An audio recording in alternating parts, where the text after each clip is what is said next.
পাশে মানুষের সাথে আমরা আছি এই বাংলাতে। আপনারা দেখছেন সংবাদ শিরোনাম। দেখলেন তো অনেক কিছু, এবার দেখুন নতুন কিছু। নমস্কার, আমি অনিশা আর আপনারা দেখছেন সংবাদ শিরোনাম। ভারতীয় নাগরিকত্বের শংসাপত্র হাতে পেয়ে প্রতিবেশীদের মিষ্টি বিতরণ খোদ বিজেপি সাংসদের গ্রামে। এই ঘটনাটি ঘটেছে শান্তিপুর ব্লকের আরবান্দি ২ নম্বর গ্রাম পঞ্চায়েতের আরপাড়া গ্রামে। শ্রীকৃষ্ণ সরকার নামের এক বাসিন্দা, তার বয়স প্রায় ৬০-এর কাছাকাছি। প্রায় ৫০ বছর আগে বাংলাদেশ ছেড়ে অনুশাসনের কারণে ভারতবর্ষে আসেন, আর এত বছর পরেই অবশেষে পেলেন ভারতীয় নাগরিকত্বের শংসাপত্র। বাড়ি এবং চাষবাসের জন্য কিছুটা জমি কিনে তারা বসবাস শুরু করেন এবং ওই বছরই শ্রীকৃষ্ণ বাবুর বাবা ঈশ্বর অবিনশ্বর সরকার পাকাপাকিভাবে চলে আসেন।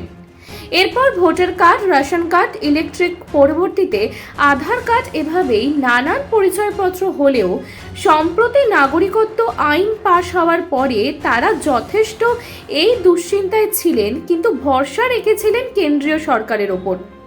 অনলাইন পোর্টালে আবেদনের মাত্র ১ মাসের মধ্যেই হাতে পেয়ে গেলেন শংসাপত্র, আর তাতেই খুশি পরিবার। শুধু তাই নয়, দুশ্চিন্তায় থাকা বাংলাদেশ থেকে আসা হাজার হাজার মানুষ এখন তার স্বপ্ন সত্যি হওয়াকে দেখে নতুন করে নাগরিকত্ব আবেদনে আগ্রহী হচ্ছেন।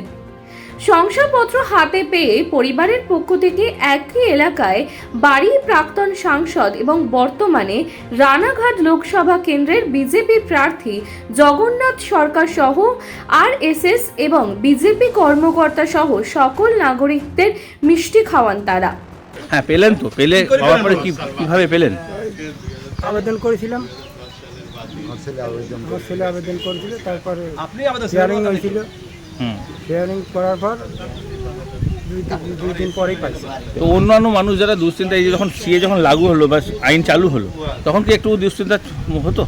না, কোনো ডিস্টার্ব হয়। কী কারণে মনে হতো দুশ্চিন্তা ছিল না কেন?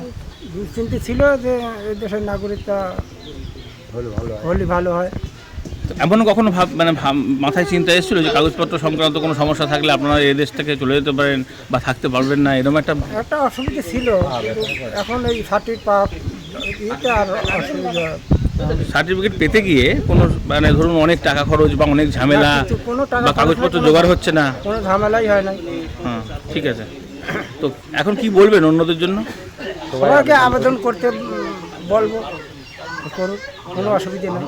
মাঝে একটা সময় কথা উঠেছিল যে এই কাগজপত্র নাকি জমা দিলে আপনারা ফেসে যেতে পারেন, এরকম ধরনের। সেটা উঠেছিল, কিন্তু আমার কোনো অসুবিধা হয় না। এই আমার গ্রামে এখানে প্রথম যিনি পেলেন এবং এরপর পর পেয়ে যাবে পাসপোর্ট, বিভিন্নভাবে ইন্সপেকশন হচ্ছে। প্রশাসন, আজকে রাজ্য প্রশাসন অনেক দেরি করে এটা শুরু করেছে। কেন্দ্র সরকার তাদের যে নিয়ম পদ্ধতি পূরণ করার পরও এটা প্রশাসনিকভাবে আটকে রাখার কৌশল নিয়েছিল, কিন্তু পরবর্তীকালে আমাদের সবার চাপে তারা দিতে বাধ্য হয়েছে। দেরিতে হলেও সাফল্য এসছে, এরপর সাফল্য এসে যাবে।